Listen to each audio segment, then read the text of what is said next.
Namo Shakyamuni Buddha, respected master, venerable monks and nuns, and dear Buddhist followers. Today, on the occasion of the study retreat named the 15th Lu Chiu En Study Retreat, we are holding this practice and seminar to commemorate the grace of the Patriarch. I was requested by the most venerable head of the committee to give a Dharma talk. So in accordance with his guidance, I would like to present the topic, the dual practice of Zen and Pure Land. This talk reflects, firstly, that we are disciples of the Patriarch, and the Patriarch was an enlightened Zen master. It is certain then that he specialized in the practice of Zen. But today we practice Pure Land. We lean towards Buddha name recitation and the rituals of chanting and praise. Therefore, if there is to be a bridge between the Patriarch of the past and us today, it is right that we must find a combination of his way of practice and our way of practice. What surprises us is that the Patriarch was an enlightened Zen master, yet today, we all practice Pure Land. We don't know at what point in time such a strange transformation occurred that the Zen lineage of the Patriarch suddenly transformed into the Pure Land of today. This is something we must research a great deal. First, let's briefly examine the context of the Patriarch's life. If we look with ordinary eyes, we would say the Patriarch was a person whose mother passed away early. At the age of 6, his mother was gone. At 12, he entered a pagoda to practice. At 19, his master passed away. Then, at the age of 20 or 21, his father passed away. There was loss and then more loss, one after the other. From then on, he had to wander alone to study, until he met the most venerable Min Hong Tu Dung and was given the spiritual discipline of the Hua Tu, the critical phrase. He then practiced with great effort until the day he was awakened and attained the way. This was a person who faced many obstacles. He himself recounted that in his monastic life he met many obstructing conditions, many bitternesses and hardships, but he never once became discouraged. He always maintained a noble character and strode forward, seeking the path so that one day he might be enlightened. That is how we see it with ordinary eyes. But if one were to look with the eyes of Mahayana Buddhism, one would say that our land of Vietnam was blessed with good fortune, giving rise to renowned monks. And so a bodhisattva descended to this world. He manifested a life of diligent, arduous practice, attained the way, and left behind a surging torrent of spiritual power within the Buddhist stream of our people. And to this day, it is thanks to that very spiritual power that we continue his Dharma lineage. We practice, we propagate, we are able to fulfill our duty to protect the nation and bring peace to the people. So we can look with these two kinds of eyes. As for the historical context, we see that it was a time of great turmoil. 5 years before the Patriarch was born, the Manchu Qing had already conquered all of China and established a new dynasty, the Qing dynasty. 5 years later, the Patriarch was born in the year 1667. By 1662, the Qing had completed their conquest of China. At that time, the Manchus were east of Mongolia. For reasons unknown, both Mongolia and Tibet were very fond of Lamaism, what people call esoteric Buddhism. The Manchus, too, were very fond of esoteric Buddhism. Therefore, the entire belt of nations surrounding China, from the west up to the north and northeast, followed esoteric Buddhism. And so the Manchus were also very fond of it. When the Qing dynasty finished its conquest, just 1 year prior, Emperor Xuanzhi abdicated his throne to become a monk, leaving a young son, who would become Emperor Kangxi, to rule. Emperor Kangxi was young but extraordinarily talented. At that time, the court was completely controlled by the powerful regent Oboi. But when Emperor Kangxi grew a little older, while only in his teens, he had the regent arrested and killed, consolidating power into his own hands. Following the guidance of his father, Emperor Kangxi revered Master Nok Lam as the national preceptor. Master Nok Lam was a master of the Chinese Zen tradition, not esoteric Buddhism. But because the Qing court, all its officials and generals worshipped esoteric Buddhism, lamas would enter the Forbidden Palace to preach the Dharma as a matter of course. Though he met Master Nok Lam through some fortunate karmic arrangement, the former Emperor Xuanzhi had already come to deeply respect him as a teacher, and so Emperor Kangxi elevated him to the status of national preceptor. But the tradition of the Manchu court remained the esoteric Buddhism of the lamas. Therefore, Master Nok Lam still had to find a compromise. He compromised in a very peculiar way. He harmonized 3 schools at once, the Zen school, the Pure Land school, and the esoteric school. It was he who composed the rituals we still use today, known as the 2 daily practice sessions. You see, from the time of the Buddha, the monks would wake in the early morning, sometimes before the rooster crowed, sometimes after. They would tend to their hygiene and then sit in meditation. Sit in meditation until dawn. Then they would do walking meditation. When the sky began to lighten and the dew had lessened, they would go with the Buddha on alms round for their morning meal. They would eat around 9 or 10 o'clock our time. After returning from alms round, around 9 or 10, they would eat. And then that would be all for the day. The rest of the time, they would sit in meditation, engage in Dharma discussions, or listen to discourses. The evenings were the same. They would be immersed in meditation. They slept very little at night, waking in the morning to sit in meditation. Later, after the Buddha entered nirvana, stupas and temples were built everywhere to house his relics and honor him. The monks of that time continued the same routine. In the deep of night, at the rooster's crow, they would awaken. Light an offering of incense powder. The stick incense we use today did not yet exist, so they used various fragrant powders or flowers, approach the Buddha altar, bow, and then sit in meditation. At that time, there was no sutra chanting in the morning. Chanting was usually done in the evening. It took place in the late afternoon as the sun was about to set. They would light an oil lamp, and a teaching master, an acharya, would sit on a slightly raised platform in the full lotus position. He would call a novice monk to come forward. The novice, not daring to sit in full lotus, would sit in a squatting posture with his palms joined. Then it was time to chant the sutra. But chanting then was not like us kneeling before a text. At that time, there were no sutra books. The master would begin, "Today we will chant this sutra," and he would recite a passage from memory. The squatting novice, his palms joined, would repeat it. If he made a mistake, the master would recite it again for him to hear, and the novice would repeat it. This act of repetition is called chanting or rechanting. They would do this 9 or 10 times until the passage was memorized. Then the master would recite the next passage, all from memory, as nothing was yet written or printed. So, the evening was the time for chanting, and what was its purpose? It was so that someone would remember the sutra and be able to transmit it. If a master could not pass the sutra on to a disciple to be memorized, the Tripitaka, the entire Buddhist canon, would disappear. Later, it was much the same. When Buddhism came to China, sutras were carved and printed. Sutra books existed, though they were rare and few, but they were there. The masters would read from the books, but they would also memorize them. They didn't always have a book in hand. During a chanting session, for example, 100 books might be distributed. In the old days, this was not the case. There might be only 1 or 2 books. Whoever had it memorized would yield to another to chant. It was the same in the mornings. They would awaken, light incense, bow to the Buddha, and sit in meditation. The evening was for chanting sutras, but it was no longer a master chanting for his disciple. Now, master and disciple knelt together before the Buddha, chanting for the Buddha to hear. This continued until the time of national preceptor Ngoc Lam. His 2 daily practice sessions completely transformed Buddhist practice. He required that in the morning, everyone must chant the Shurangama Sutra according to the ritual he composed. And in the evening, they were to do the Pure Land practice of the Unbeatably Sutra. But into each of these sessions, he inserted the Heart Sutra, bringing a taste of Zen into the practice. So, when we study the 2 daily chanting sessions passed down by Master Ngoc Lam, we see 3 schools within them. The Zen school, represented by the Heart Sutra, the Esoteric school, by the Shurangama Sutra or the Great Compassion Mantra, and the Pure Land school, by the Unbeatably Sutra or other texts like the Universal Door chapter. It was not until the time of Master Ngoc Lam that this ritual became widespread. When he first introduced it, many pagodas and Zen masters protested. At that time, China had many enlightened Zen masters hidden away in monasteries, forests, and mountains. But an order from the national preceptor had to be carried out, because an order from the national preceptor was an order from the emperor. Officials in every region monitored the pagodas to see whether they were complying. When this opposition, the refusal to wake at dawn to chant the Shurangama, reached the ears of the officials, they reported it to the court. In response, Master Ngoc Lam wrote a powerful decree.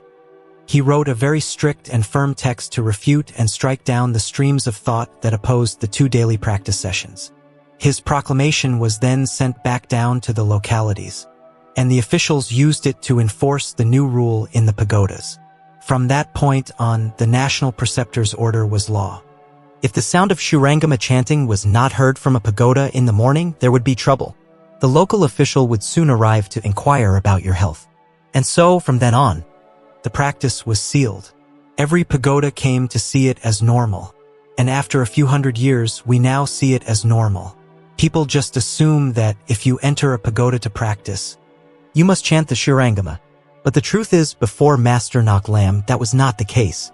There was only sitting and meditation. So, at that time in Vietnam, 5 years after the Qing had conquered the Ming in China and more than a decade before Master Ngoc Lam introduced his 2 practice sessions, this ritual did not exist. Vietnam was divided, with the Trinh lords in the north and the Nguyen lords in the south still at war. The 2 practice sessions had not yet arrived. Many Zen masters from China, dissatisfied with this new practice and with many other things, left their homeland and came south to Vietnam. They didn't dare go to the north, which was too close to China. They feared the Qing army would cross the border to arrest them. So they usually fled straight into the southern territory of the Nguyen lords. They stopped in the kingdom of Kampa, or went further south into the Mekong Delta, or even continued on to Indonesia. Some circumnavigated the sea through the Gulf of Thailand to reach Thailand. A number of monks did this because they refused to practice in the way of Master Ngoc Lam.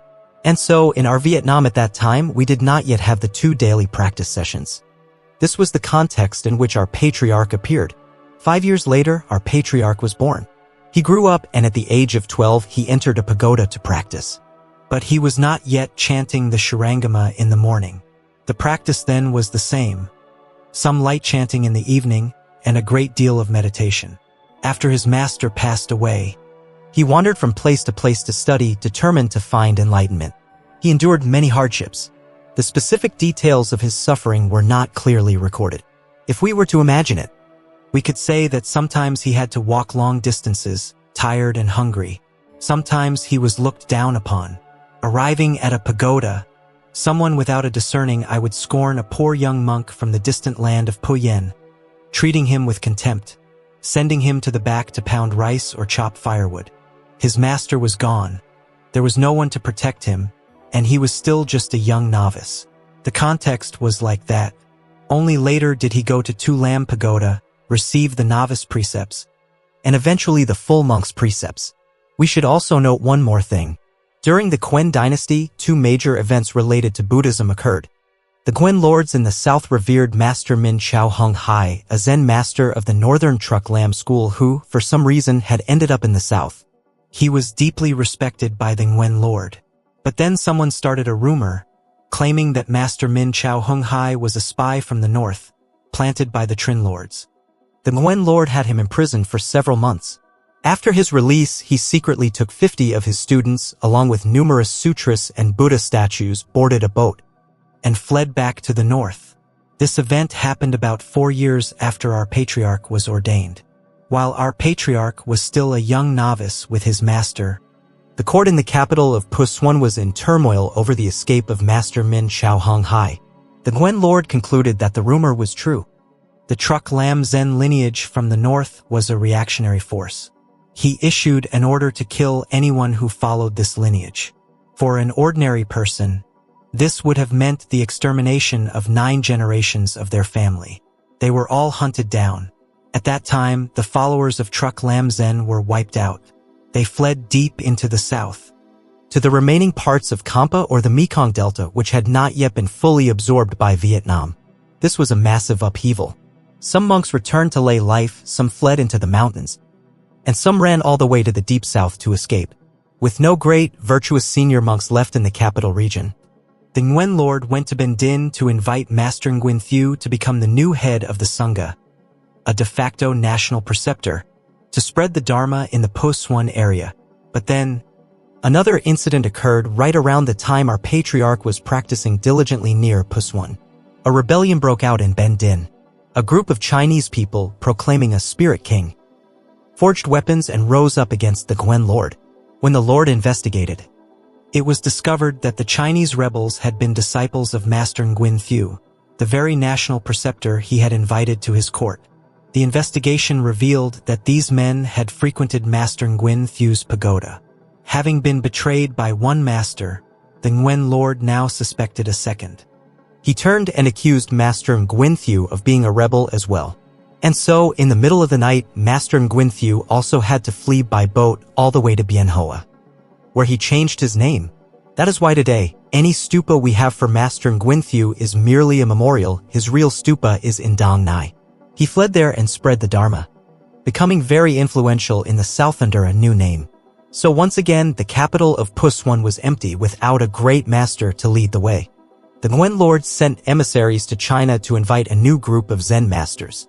Among them was Master Min Hong Tu Dung, the very master who would transmit the Dharma seal and certify our Patriarch Liễu Quán. He came to Vietnam as part of this delegation invited by the Nguyen Lord. Master Min Hong Tu Dung was a disciple of Master Dai Xe Nu Truong, who was in turn a disciple of the national preceptor of the Qing dynasty. His prestige was immense. Inviting someone with connections to the Qing court brought a great sense of political security. They feared nothing, and so, Master Min Hong Tu Dung's teachings became famous in the capital. We can also imagine, with a bit of humor, that Patriarch Min Hong Tu Dung, being Chinese, had to gradually learn to speak Vietnamese. At first, he might have had an interpreter, but eventually, he would have had to learn the language himself. How would he have sounded? Can we picture it? We might imagine him speaking Vietnamese with a heavy accent, like a Chinese person from the Cho Lan market today. But they must have understood each other. And so it was until the day our patriarch met Patriarch Min Hong Tu Dung and the Dharma was transmitted. Our patriarch passed away during the reign of Lord Nguyen Phuc Khot. He ascended the throne in 1738. And 4 years later, in 1742, our patriarch passed away. But 23 years after the patriarch's death, Lord Nguyen Phuc Thuan came to the throne, only to be controlled by a rebellious mandarin. In 1776, the Trinh lords invaded from the north and captured the capital. Lord Nguyen Phuc Thuan had to flee. This was the era when the famous scholar Le Quy Dan also came south with the Trinh forces. It was also the time of the Tay Son rebellion. Lord Nguyen Phuc Thuan was killed in battle, and a new figure, Nguyen An, rose to power. After the death of the Tay Son's Emperor Quang Trung, their dynasty was weakened by infighting and internal sabotage. Nguyen An fought his way to victory. In 1802, with his position secure, he declared himself Emperor Jia Long. The foundation of Chinese Buddhism had long been stabilized since the time of national preceptor Ngoc Lam. By then, everyone performed the 2 daily practice sessions. Emperor Jia Long had a habit of meticulously copying the Qing dynasty. The laws of his court were almost identical to the laws of the Qing, and he did the same with Buddhism. In Qing China, the practice was to chant the 2 daily services, including the Shurangama at dawn.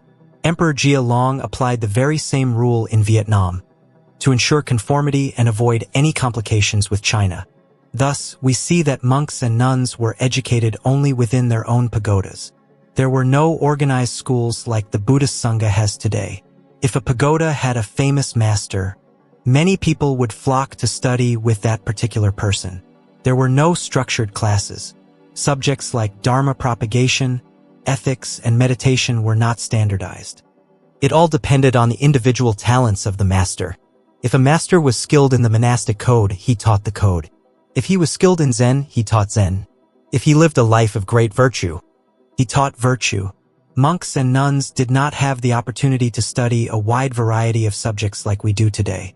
Every pagoda called itself Orthodox Lam Tay lineage. What is Lam Tay? It's the name of the hometown of Zen master Lingji Yixuan. He was a famous, enlightened master in China who passed away in 867. His disciples were numerous, many of them attained the way, and his influence was vast. When people spoke of Zen, it seemed they believed only the path of Lingji Lam Tay was supreme. And Lingji is not the name of a pagoda, it's the name of a town.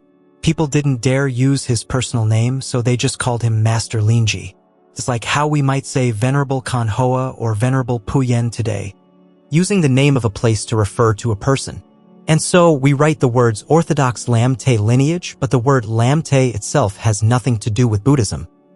It's just the name of a town that became a title within the religion. So even though we call ourselves the Orthodox Lam Tay lineage, meaning the Zen school, today almost all of us practice Pure Land. So let's investigate the reason for this. What is the Pure Land School? A lot can be said, but it has two main features. The first is reciting the Buddha's name to pray for rebirth in the land of ultimate bliss. That is the first feature. The second is the development of elaborate chanting and worship rituals. These rituals show us that our monks are also great artists. That style of chanting is a form of singing, accompanied by instruments. The bell, the wooden fish, gongs, drums, and clappers. In some places, they even use a Vietnamese two-stringed fiddle. Our great masters, while practicing the Pure Land Dharma, realized that it is an easy path. Anyone among the common people can practice it. Just hold one phrase in your mind, Namo Amitabha Buddha, and the mind becomes less agitated. You have an anchor. Instead of letting the mind wander aimlessly, you can rest it on the phrase Namo Amitabha Buddha. So it is easy to practice. And at the same time, there is a promise. Whoever recites the Buddha's name with a focused, one-pointed mind will, upon death, surely be received by the three holy ones of the West and led to Amitabha Buddha's land of ultimate bliss, a realm of supreme wonder. Of course, we are not yet a Buddha when we arrive there, but we will continue to practice in a pure and solemn environment, free from adversity, free from worry about hunger or poverty, free from the harm of evil people, free from tsunamis and storms. Whatever we wish for, we can have if we single-mindedly recite the Buddha's name. This is the promise. And so, with such a simple faith and such a simple practice, it is easy for everyone to apply. It seems easy, but unexpectedly. It is also only easy for those of superior capacity. Why? Because only those of superior capacity can peacefully recite the Buddha's name day and night. While walking, standing, lying down, or sitting, they are reciting. Sitting in full lotus, they are reciting. Doing manual labor, they are still reciting. The patriarchs discovered that in the end, only people of superior capacity can truly practice single-minded recitation. People of lesser capacity are beset by worries. While working, their minds are on this and that, and they lose the recitation. The promise of rebirth in the Pure Land is not strong enough to make everyone focus their entire being on that one phrase. The patriarchs saw this. But if they just let the pagodas become too somber where you enter and see only silence, one person in a corner silently holding their beads, no one speaking to anyone, then Buddhist activities would decline immediately. No one would come to the pagoda anymore. And if no one comes, who will support the pagoda? Who will ordain to continue the lineage of the great masters? Therefore, the venerables had to create richness and diversity in their activities. This is when we see the emergence of elaborate chanting and worship. And this chanting is very appealing. The style of praise is like a song. If it's simple, it sounds like a lullaby, with each word chanted evenly. But in its more advanced, profound form, we have a style of praise with a flowing, extended melody, almost like a form of classical southern Vietnamese opera, but accompanied by the rhythm of drums, gongs, and clappers. It's incredibly captivating. At that time, this ritual praise was a form of high-class music. Today, we are no longer used to hearing it. We are overwhelmed by Western music. The youth of today like rap, hip-hop, rock, disco, whatever. They can't stand listening to the gongs and drums. They hear the long, drawn-out you, eh? And the clappers ken, and they don't know what the monk is even saying. They'd rather run outside and listen to other music. But in the old days, that style of chanting and praise was an extremely high-class art form that only monks could master. Ordinary people could not do it. So, whenever there was a ceremony, a family would be overjoyed to invite a monk to chant even a small piece. It was a great honor because they were hearing high-class music. Thanks to this, pagodas with both chanting and singing became joyful places. It created a rich atmosphere for Buddhist life. And so people came again and again, drawn by the joy. Joy is very important.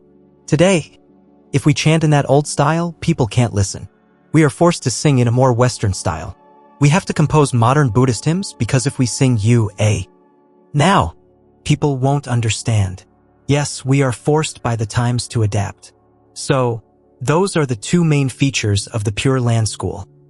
Reciting the Buddha's name, praying for rebirth, and developing rituals to enrich Buddhist life and attract the public. Meanwhile, the Zen school continued to develop. Why? Because it is true that from the house of Zen emerged many enlightened masters, one after another, who attained transcendent states and possessed supernatural powers.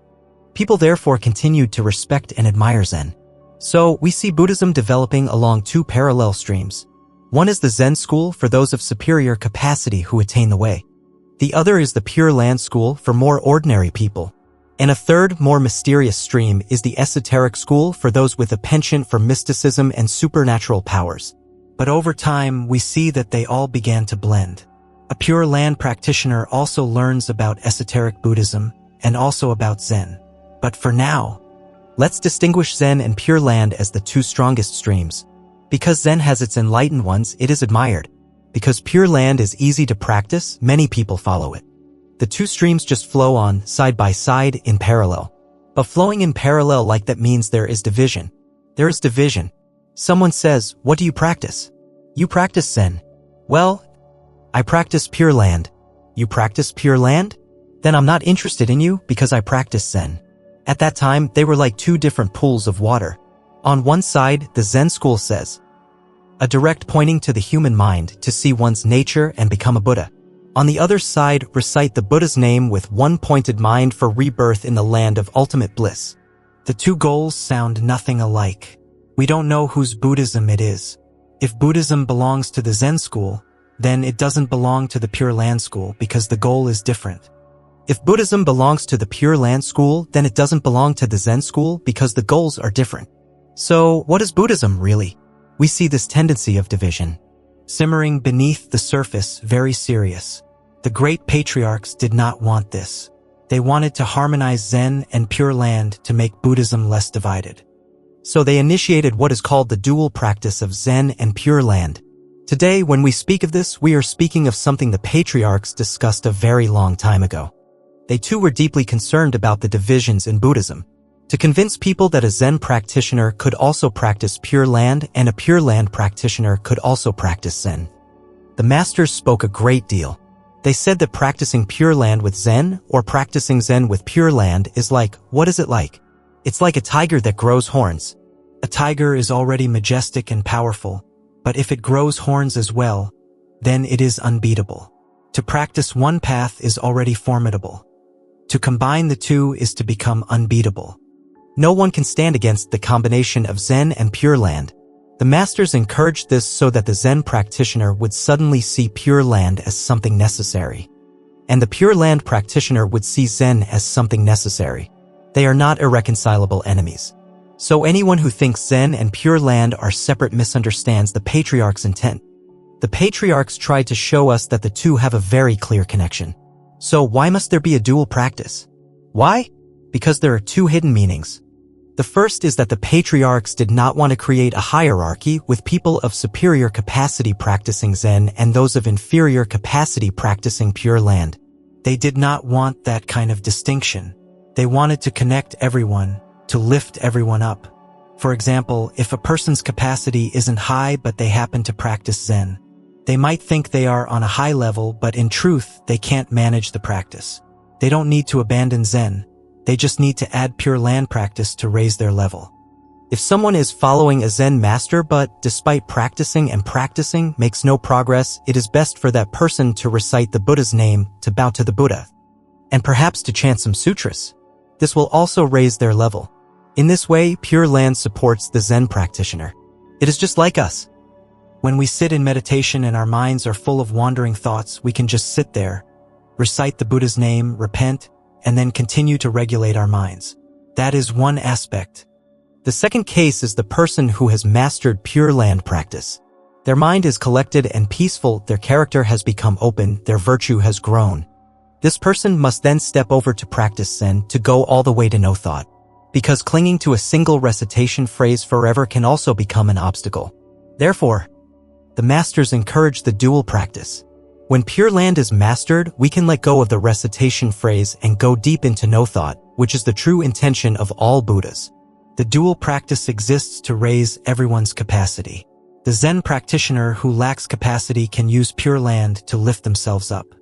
The Pure Land practitioner whose capacity is high must step over to Zen to transcend the world entirely, not to stand still. That is the first point regarding the capacity for practice. The second point of the patriarchs is the desire for Buddhism not to be divided. The second point is very, very subtle and very important. These 2 points are worthy of our deepest reverence and study. Whenever someone says, "I practice Pure Land," and another says, "I practice Zen," we should feel a stirring of restlessness in our hearts, because this person has not yet embraced the dual practice. Anyone who has embraced the dual practice is precious, but they must understand why. They must understand that the dual practice exists, firstly, to elevate one's level of practice, and secondly, so that Buddhism does not become divided.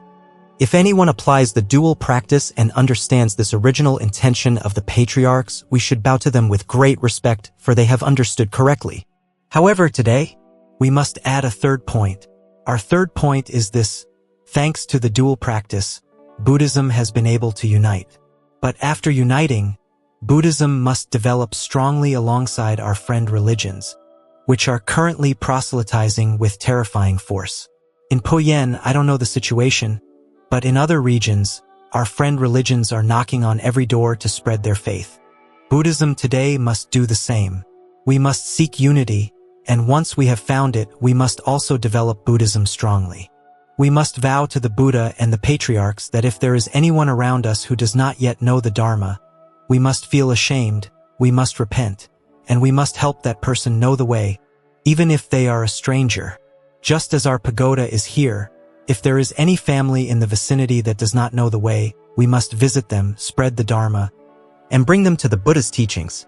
Buddhist followers in this area, in this village, if there is anyone who does not yet know the way, you must gather your Dharma friends, visit that family.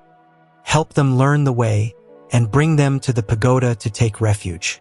This is our vow, our promise to the Buddha and the patriarchs on this day commemorating our patriarch Liễu Quán. Can we do this? Po Yen? Respected venerables and Buddhist followers, can we do it? We must be determined. We must be determined. The era of sitting in one place and waiting for others to come seeking the way is over. That era is ancient history. The new era is one where we go to every house to implore people to seek the way. The times are different. In the old days, we chanted with the music of that era. Today, we must sing with the music of our era. It is the same with seeking disciples. In the old days, to find someone truly determined, a master might wait for them to come and prostrate, even to chop off an arm to seek the Dharma like Master Hike. But that does not happen anymore. In this era, we must be the ones who proactively go to every home to implore people to seek the way. The times are different. Now let's return to the first point, raising the level of practice.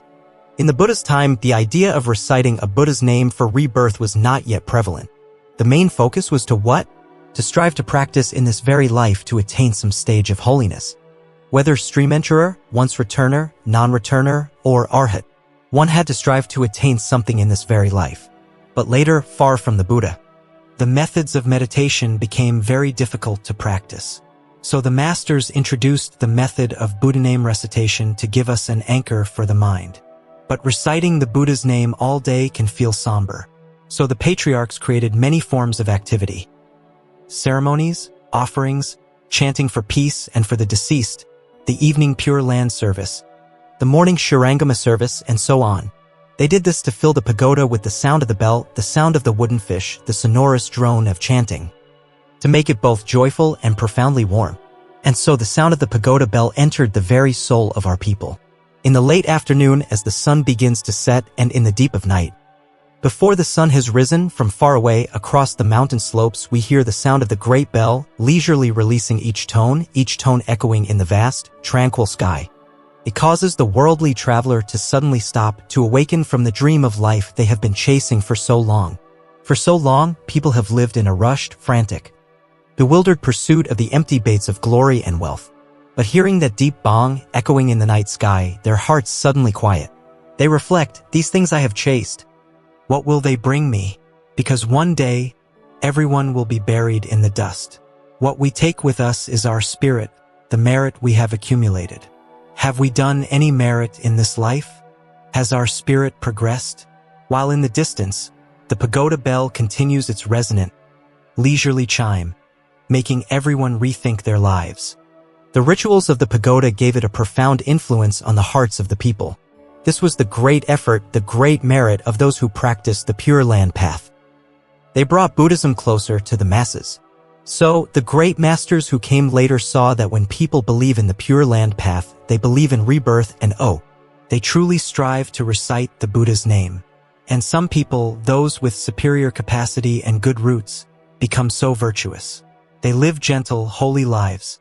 They practice in the pagoda, loving their Dharma brothers and sisters. They support other pagodas. They love all sentient beings. They recite the Buddha's name and are able to focus their minds. Such a person's capacity has become very high. A master might come to them and simply ask, "You recite the Buddha's name so diligently, but do you know who it is that is reciting?" The person might answer, "Well, it is my mouth." The master would reply, "Your mouth will be dead in 3 days. Can it still recite then?" "Well, then it is my mind that recites." "Where is your mind? Show it to me." Fumbling, unable to find the mind. "You must go back and find it. Sit and find it." And when the mind is found and it shatters open, that person becomes a Zen master, a person who has mastered Pure Land recitation through a single skillful question from a Zen master is immediately transformed onto the Zen path. We see that the boundary between Pure Land and Zen does not exist. The masters wanted to use Zen to lift the Pure Land practitioner up to an even higher level. That was the intention. However, there are also those who, though they practice Buddha name recitation, feel a natural affinity for Zen. They go to a great master and say, "Venerable, I have always practiced Pure Land, but now I wish to practice Zen." The master might say, "To practice Zen, you must abandon everything." "Yes, Venerable, I will abandon Pure Land, abandon recitation, and follow only Zen." A wise master would never permit this. They would see what a waste it would be for this person to abandon the practice of recitation, because that practice has helped them to grow in Dharma power and meritorious fortune. It would be much better to combine Zen and Pure Land. So the masters would not use a huatu to try and force an opening, nor would they allow them to abandon the recitation. Instead, they would force them to combine the two, using the breath. They would instruct, "Now, as you breathe in, recite Namo Amitabha Buddha. As you breathe out, recite Namo Amitabha Buddha. Or breathe in, breathe out, Namo Amitabha Buddha. Breathe in, breathe out, Namo Amitabha Buddha." They are still following the breath, as in Zen, but they are not allowed to abandon the recitation. The patriarch sees that this person still has an affinity with Pure Land and still needs to recite the Buddha's name to increase their capacity. The recitation sentence helps us to increase our merit, which in turn increases our capacity. There are people who cannot yet let go of the recitation phrase. For them, the dual practice of Zen and Pure Land means keeping the recitation while combining it with the breath. Speaking of the dual practice, I want to recount a teaching I received on this very trip to Puyen. Because I had work in Saigon, I had to travel by plane, and I happened to be on the same flight as the Most Venerable Thich Tri Quang, the head of the Central Dharma Propagation Committee. The Most Venerable called me over to sit next to him, and for the entire flight, over an hour, I listened to him speak about Pure Land. That day happened to be the commemoration day of Amitabha Buddha. The Most Venerable remarked happily, "This year, my Western birthday, January 5th, falls on this very day, the commemoration day of Amitabha." He was very joyful about this coincidence. On that occasion, he said, "I believe that the land of ultimate bliss is a symbol of the spiritual world, while the Saha world of Shakyamuni Buddha is a symbol of the physical world. The spiritual world we pursue is beautiful, level, made of gold and jewels, free from hatred and evil. But the physical world of Shakyamuni Buddha is the real world we live in, full of insecurity, of rough terrain, of enemies and sorrows, of love and hate. These are the two worlds." And then the Most Venerable said something very profound. He said, "Today is the 17th day of the 11th lunar month, the commemoration day of Amitabha Buddha. Exactly 21 days from now, exactly 3 weeks, a spiritually significant number in Buddhism, is the 8th day of the 12th lunar month, the day Shakyamuni Buddha attained enlightenment." He wondered if the ancient patriarchs had deliberately chosen these dates, perhaps by counting back 21 days from the Buddha's enlightenment, to establish the commemoration day of Amitabha. He felt they had embedded a hidden message for future generations to decipher. What is the hidden meaning? It is this: A person who practices reciting Amitabha's name, thinking they are praying for rebirth in a distant land, might unexpectedly, after practicing for just 3 weeks, attain enlightenment right here, on the path of Shakyamuni Buddha. If you agree, let us applaud. The patriarchs embedded this meaning so that there would no longer be any division between Zen and Pure Land. This is very reasonable, and it leads to the second point of the patriarchs, combining Zen and Pure Land so that Buddhism is no longer divided. If we truly understand this, we have much work to do. Let's return to the first point for a moment. When we breathe in, breathe out, and recite Namo Amitabha Buddha, we receive the Buddha's protection. If a person just follows their breath without the recitation, their mind can easily become agitated. Breathe in, breathe out, and soon they are remembering all sorts of things. They remember the lottery ticket they bought and can't find. What if it's a winner? Their mind runs wild. But because we have the recitation, we are protected by the Buddha. We have fewer wandering thoughts. And so, just patiently, breathe in, breathe out, Namo Amitabha Buddha. Breathe in, breathe out, Namo Amitabha Buddha. Gradually, you stop thinking about the lottery ticket. When the practice becomes proficient, you can let go of the recitation. At that time, you only see that this body is impermanent. Breathing in, you know this body is impermanent. Breathing out, you know this body is impermanent. It is just the knowing. There is no longer a recitation, no longer a concept, only wisdom following the breath. Knowing the body is impermanent. Gradually, the power of mindfulness increases and you overcome the 5 hindrances and enter the first state of meditative absorption. You begin to enter a new world. The world of the mind, the world of the spirit. And at that moment, you realize that the way is right here, the Pure Land is right here. As for the person who specializes in Zen but refuses to recite the Buddha's name and whose capacity is low, how can they possibly succeed?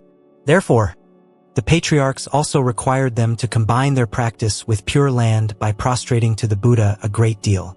If you won't recite the Buddha's name, that's fine. But you must prostrate. And prostrating is even harder than reciting. 100 prostrations a day is not enough. You must repent for your faults, arouse a sincere reverence for the Buddha. Give rise to the great vow to save all beings and see your own shortcomings in daily life. You must prostrate several hundred times a day. This is also a form of Pure Land practice. When we revere the Buddha, it is a form of Pure Land. So, when this person prostrates a great deal, their virtue increases, they accumulate merit, they learn to love all beings. Not just their Dharma brothers nearby, but all beings far away. When their merit increases, the mindfulness of their mind increases. At that time, they don't need to recite the Buddha's name. They just need to follow their breath and they won't have wandering thoughts. This is the dual practice of Zen and Pure Land. And we understand another point. Instead of forgetting this world to aim for some distant Western paradise, we understand that 21 days after Amitabha's day is the Buddha's enlightenment. We don't have to go anywhere. We think we are headed for some lofty, faraway Pure Land, but unexpectedly, 21 days later, we attain enlightenment in this very place. Then we realize this place is also the Pure Land. There is a story in the Vimalakirti Sutra where someone asks, why is this world so impure and rugged? The Buddha presses his toe to the ground, and the world is instantly transformed into a glorious Pure Land made of gold. The Buddha then says it is because you do not see it. This world has always been a Pure Land.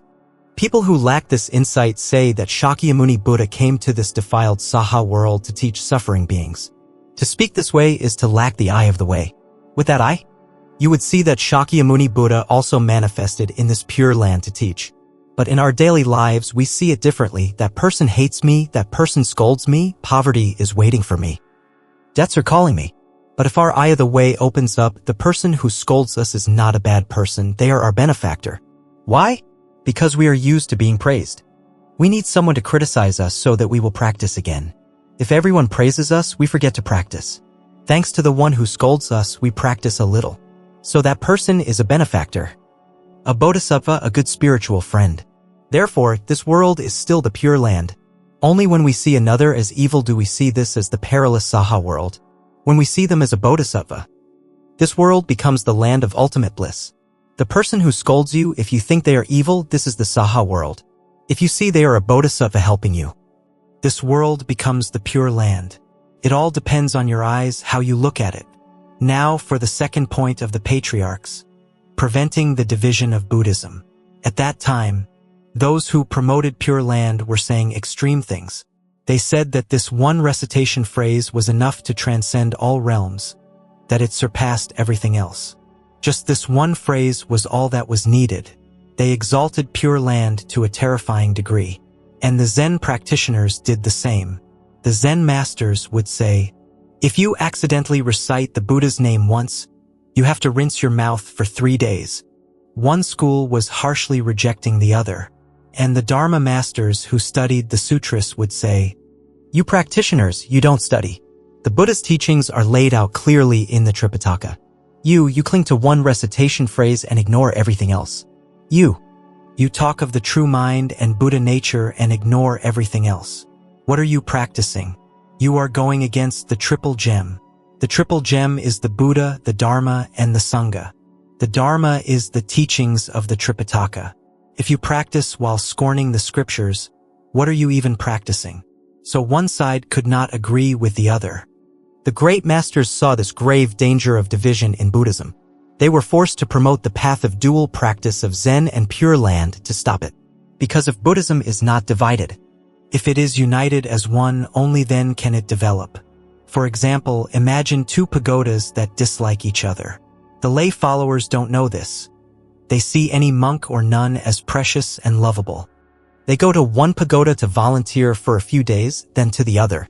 But the master of the first pagoda says, if you go to that pagoda, I forbid it. That pagoda is bad. The lay follower becomes confused. They might listen to their master and stop going to the other pagoda. And so, a person who could have helped 2 pagodas can now only help one. Buddhism is weakened by half. But what if that lay follower goes to the first pagoda and hears them praise the second? And goes to the second pagoda and hears them praise the first? They see that all the pagodas love each other. Their devotion would increase 1,000-fold. They would have boundless respect and faith in the Sangha.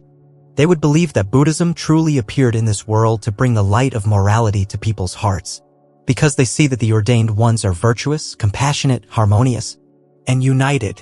Therefore, when we understand the patriarch's intention to promote the dual practice to prevent division and foster unity, we must realize their aspiration and make Buddhism united. For example, if we step into a pagoda and feel a coldness, if we sense that the people in that community do not love one another, we will know it immediately. And we will know that Buddhism there will decline, because if there is no love even within the pagoda, what then? We must practice so that within our pagoda, our Dharma brothers and sisters are closer than our own flesh and blood. We left our worldly family to enter the pagoda. The love within the pagoda must be greater than family love. Otherwise, why would we have left? If family love is so deep, and we leave it to enter a pagoda only to find a colder, less loving place, then we have clearly gone from a precious place to a worse one. A person of wisdom must always go from low to high. So the love of the way in the pagoda must be deeper than the love of family.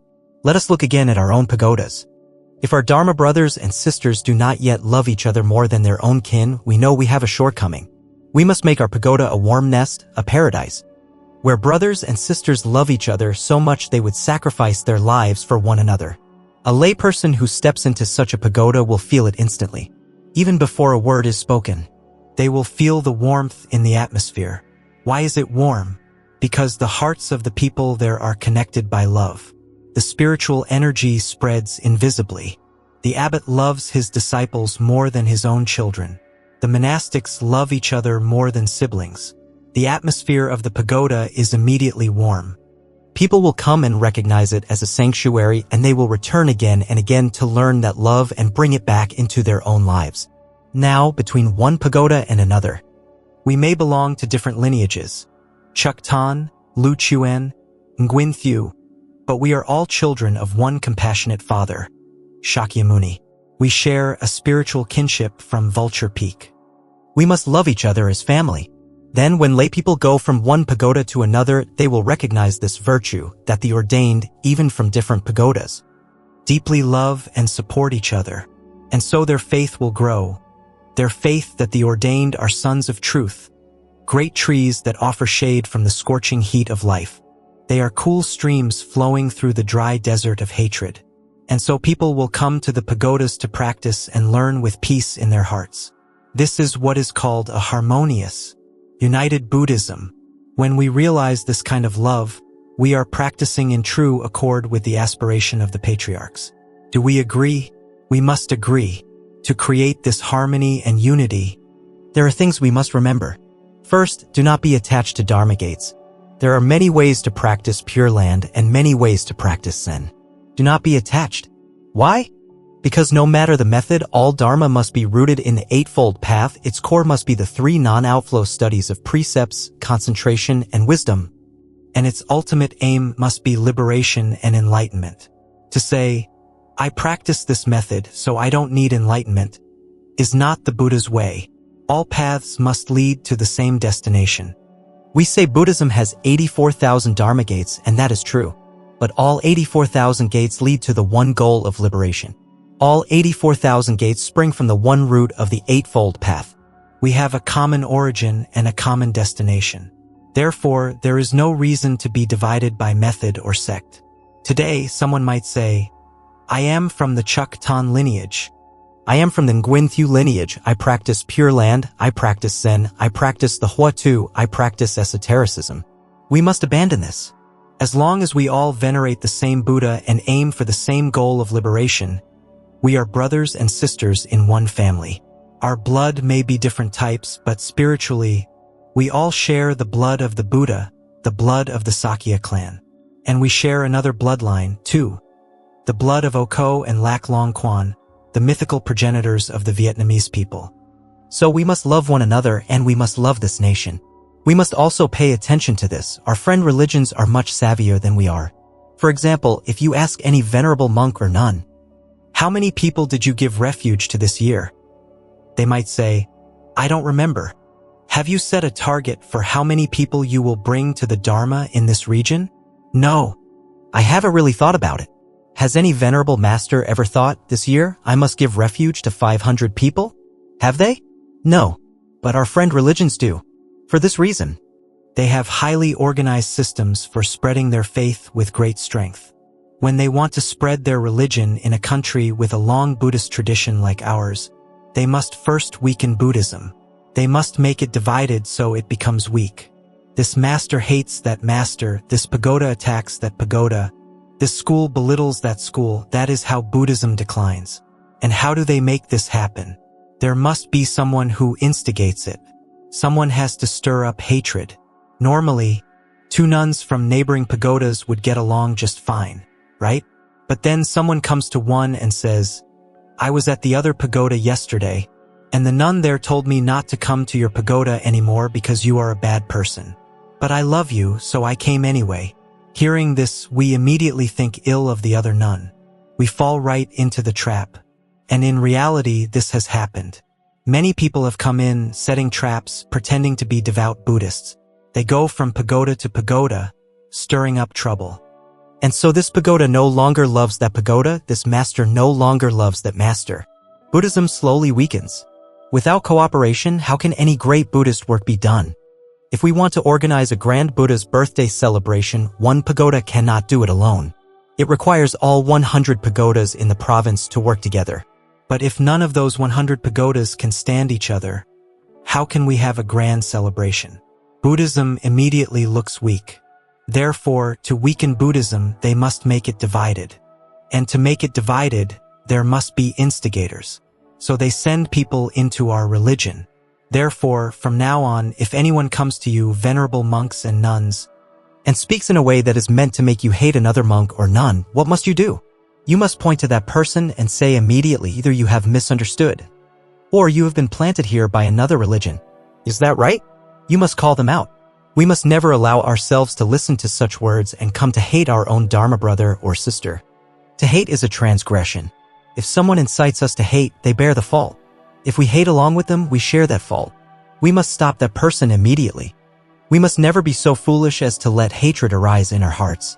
If we can do this, we have conquered Mara, the tempter. Mara tries everything to make hatred, greed, and anger arise in our hearts. If no matter what Mara does, we refuse to let these poisons arise, we have escaped his net. It is the same with those who wish to divide us. If we refuse to be divided, if we hold fast to the Buddha's teaching of harmony and love, then those who wish us ill must admit defeat. To do this, our commitment to the way must be unshakable. We must practice until no one can provoke us to hatred. Then our virtue, our Dharma power, will overcome any external plot. But if our practice is weak, and someone's words can instantly make us feel hatred, we fall immediately into Mara's net. So it all depends on our practice, on the strength of our Dharma power. Is there anyone left in the world who can provoke you to hatred? If not, then you are true disciples of the Buddha, of the patriarchs, preserving the harmony and unity of Buddhism. This is my sincere wish for all of you. Now, let us speak briefly about our current situation. The third point, Buddhism must develop strongly in this era of intense proselytizing by other faiths. Today, we see bombs going off in the heart of Bangkok, the capital of Thailand. That is a country where Buddhism is the state religion. One would think it a peaceful Buddhist nation. But we see that Buddhism there was not strong enough to protect the country. We hear that for a long time, other religions have been infiltrating the Thai government. Recently, they even helped to overthrow the Buddhist-led government to seize power. And in the future, Buddhism may disappear from Thailand. Just as it disappeared from India between the 8th and 13th centuries when invading forces killed all the monks and nuns. History is repeating itself, and it is beginning with Thailand. If Thailand loses Buddhism, what about Vietnam? The threat is very, very great. Our friend religions are not simple. They are determined to spread their faith by any means necessary, by violence, by political maneuvering, by every possible method. And they spread their faith not to spread goodness, but to seize territory and power. We, on the other hand, spread the Dharma because we want everyone to live with love for one another. Our goals are different, but we are too gentle. If we can spread the Dharma, good. If not, oh well. We go home, close the door, chant our sutras, and strike our wooden fish. But for them, there is no such thing. Their clerics have quotas of converts to meet. Their determination is very high, but their motives are often political and impure. Our motive for spreading the Dharma is good. We want people to love their country and live virtuously, but we lack determination. We live quietly in our pagodas. And often, when laypeople come to us, we are quick to suggest a new construction project, something that might not even be necessary. And this makes people afraid to come to the pagoda. A grand headquarters for our Buddhist Sangha, like the one for this event, is necessary. But not every single place needs a huge pagoda. Sometimes, a small temple that is strong in spreading the Dharma is more successful and more in line with the Buddha's intent. We must make people feel that when they come to the pagoda, they gain something, not that they lose something. Right now, many feel they only lose when they come, so they are afraid to come. Dear Buddhist followers, do you see that this is right? We must make it so that when people come to the pagoda, they gain something. They gain understanding of the way, they gain love, they gain teachings. Today, we cannot practice as peacefully as they did in the old days. We must practice with great alertness so we do not go astray. We still have the great Buddhist mission of protecting the nation and bringing peace to the people. However, we have a weakness. We lack Sangha members. We see many monks and nuns, but still we are lacking. Just recently, a venerable in Swandong told me that he has to manage everything by himself. Sometimes a retreat will have 400 or 500 people and he is alone. This is because many monks and nuns go away to study and never return to the remote areas. They think their hometown is too poor and prefer the bustling cities. This is a great lack. We see that the number of Sangha members who are both capable and virtuous is very small. And we are in desperate need of such people to spread out across our country and bring the Dharma to all beings. We are in great need. So, if any of you feel you could ordain and practice with a true heart, please ordain. Do it to assist the senior masters in bringing the Buddha Dharma to the world. If you feel your child could ordain and practice with a true heart, please encourage them. Be joyful in offering your child to the Buddha Dharma. The merit for your family will be immense. This is what we desperately need today. Let's return to this for a moment. In our practice, we can never be complacent. We can never think, I have done enough. My pagoda is good enough. My disciples are good enough. The moment we become complacent is the moment we begin to regress. We must always think, I am still lacking something, and strive to find that lack and perfect it. Then our spiritual practice will progress. When we pass away, we will go in the loving memory of all. But if we are complacent, thinking, this is good enough, then beware. The day we pass to the next world, People may be cold and distant because complacency leads to regression, and regression leads to decay. If we always think we are lacking something, we will always strive to improve, and we will pass away as a life of worthy practice, remembered with fondness. We must practice until we have the ability, and lay people as well, to meet people from other faiths and explain Buddhism to them clearly. We must have the courage to speak with them, to understand their religion and to help them understand ours, so they will no longer look down on Buddhism and will see the beauty of a religion that is deeply connected to its people and nation. There was an incident in Long Khan where a Protestant came to convert a Buddhist man. The Buddhist asked him, "Do you know the origin of our Vietnamese ancestors?" The man said no. The Buddhist then asked, "So, what country's history are you an expert in?" "The history of Israel," the man replied. "I know all about Moses, Adam and Eve, Jesus. I study their religion, so I must know their history." The Buddhist then said, "But you are a Vietnamese person. The blood of your ancestors flows in your veins. The great battles of our history should still thunder in your heart. Yet you only know the history of the Jewish people? You don't know the history of Vietnam? You don't know our own founding legends? You don't know our greatest heroes? Don't you see you have gone down the wrong path?" The man was startled, immediately startled. We must have this kind of ability. The ability to speak with others in a way that helps them understand the Dharma and pulls them back to love the motherland where they were born, a land preserved by the blood of countless ancestors. Recently, at an ordination ceremony, I spoke about the motto of our Buddhist Sangha, Dharma Nation Socialism. Dharma and nation are clear, but why socialism? Many think it's about politics. No, do not think of socialism as a political system. Understand it as the aspiration of a people for a society without exploitation, without injustice, without a massive gap between rich and poor. When a society chases after a market economy and profit, it will always create this gap. The rich get richer, the poor get poorer, and the rich can exploit the poor. There is always hidden injustice. This is the nature of a purely profit-driven system. As we develop our country, we must use the market economy, but the term socialism here is not a political ideology, it is a national aspiration. And who can realize this aspiration? I don't know who else, but the disciples of the Buddha, with hearts full of compassion, must concern themselves with this work. We must work to make people love one another, to make the rich share with the poor, to prevent the powerful from exploiting the weak. This is a dream, not politics. Today, on this day commemorating our patriarch, we discuss the dual practice of Zen and Pure Land. We are grateful to the patriarch. Why? Because it was through him that Buddhism flared up so strongly. It gained the strength to survive the period of French colonial rule, when they tried to suppress us, and to rise again. If not for the patriarch, if Buddhism had not had that powerful resurgence, it would have been extinguished during the colonial era. After the French left, there would have been no one left to revive it. So when we praise the great masters who revived Buddhism in the 1920s, 30s, and 40s, we must know that the root of their work lies hundreds of years before, when here in Puyen a great being appeared, established a Zen lineage, and breathed a powerful spiritual force into Buddhism. He gave it the strength to pass through its most difficult time, so that today we have a revived Buddhism.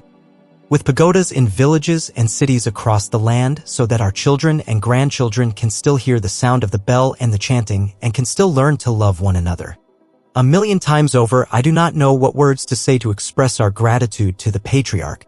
We can only vow in our hearts to practice diligently, following his teachings, to preserve the Buddha Dharma passed down by him and by the Buddha, and to preserve this country and this world, to make it more peaceful, more beautiful, more holy.